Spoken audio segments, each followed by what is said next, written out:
All right. So I've covered two stories with this NYC pastor who was robbed on a live stream for over $1 million in jewelry. $1 million in jewelry. So he's in the news again. This time, he's the one that has the legal issue. Check it out.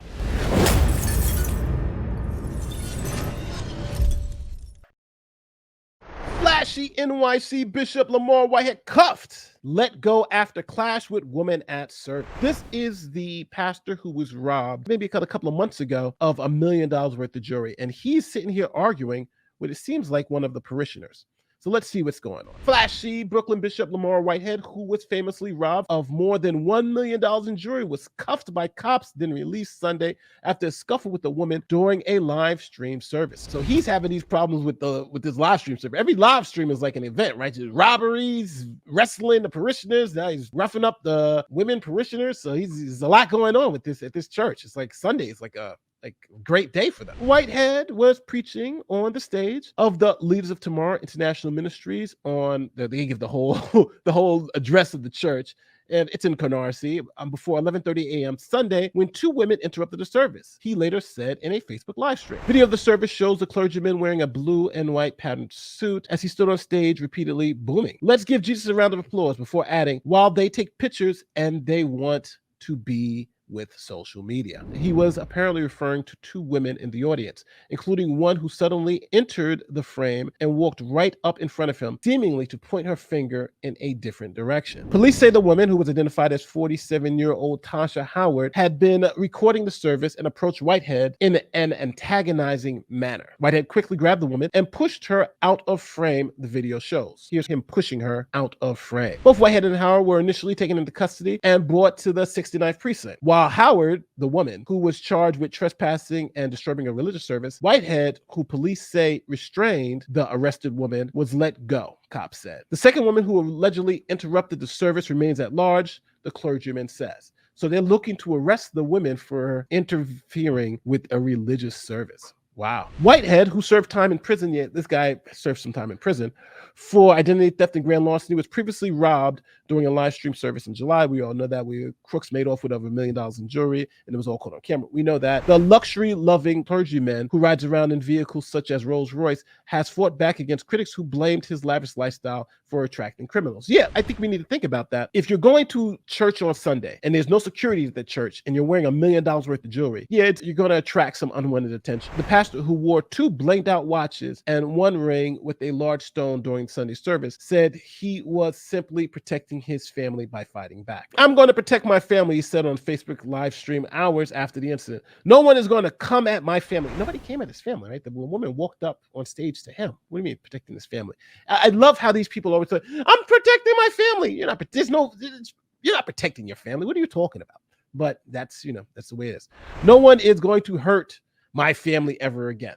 Well, she wasn't trying to rob you. She was arguing with you, and you roughed her up a little bit. "The media has painted a picture of me being a villain, which I am not," Whitehead said. He is referring to the incident as a design and attack the enemy, adding that they are not going to make my church uncomfortable to worship. He claimed that the two women were sent by some bloggers who he declined to name because they're nobody. Now, Whitehead recently filed twin $20 million lawsuits against YouTubers named Jive, who has more than 80,000 subscribers, and another online personality, Larry Reed. So he's suing some YouTubers.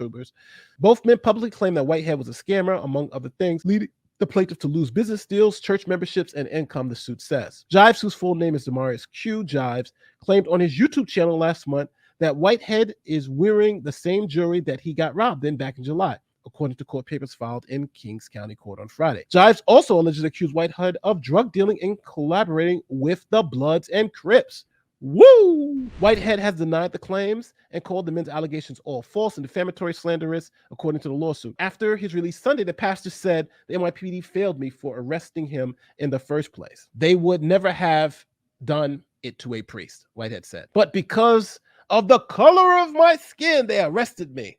Not only did they arrest me, but when they put me into the police car, they injured my wrist." So now he's hurt. "However, when they brought me to the precinct, they put me in a cell. And then after that, I was told the higher-ups, once they found out who was there, they came in and started to do some research.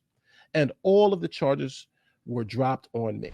Yes, they went to the service. You were wrestling with the woman. She's saying you assaulted her. You're saying you assaulted him. It's a cross complaint. They're going to take you both then and then figure it out later. That's generally what happens. So he's upset about that. But yeah, if I think, I'm assuming if they go into a synagogue and a rabbi's, wrestling up someone and the woman says, he just attacked me, they're going to take the rabbi too. But again, he's trying to make the point, right? Identity politics works sometimes. And I think he's trying to use it in this way. So we learned a couple of interesting things about this story, right? He's been defamed and he's suing some YouTubers for defaming him. Remember earlier I was saying there were a lot of YouTubers just saying he was a scammer, he was just this, he was just like just going really crazy about him. And I remember even when I was covering the story, I was like, hey, this all seems fishy, but I wouldn't go as far as to say he actually, is committing insurance fraud. You just don't know. And now that we know it's not true, people have to watch what they say on these YouTubes. But we'll see how those cases go. I'm going to pull up those cases. I want to see, how those defamation cases against those YouTubers and online personalities go, because now you're starting to see that a lot more, where a story comes out, somebody on YouTube goes a little too far with it, or somebody on Twitter goes a little too far with it, and now they're smacked with a defamation suit. This guy is not joking. He's got the money and he's filed his defamation suit against these two YouTubers. But what do you also think about the story? This guy Lamor, he has a horrible, horrible background, but he has changed. It seems like he has changed. And now this is his grift. If this is his grift, you can't blame him for it, because it's like, everybody's got to do it. If people want to give him millions of dollars so he can wear it on Sunday in jewelry, who are we to really judge? I don't think that's ethical. And I don't think that's the type of Christianity, I was raised under. But if he's not doing anything illegal, then who are we really to judge, right? Now, I can say ethically, I think there may be some issues with it. But again, it is what it is. Let me know how you feel about this story in the comment section. You got a little defamation here. You got a little religious liberty here. You got a little, identity politics going on in here. So it kind of has a little bit of everything. Let me know if you still want me to follow the story to see where this goes, where the defamation against these two YouTubers go and all this other stuff, because I think that's going to be another interesting part of the story.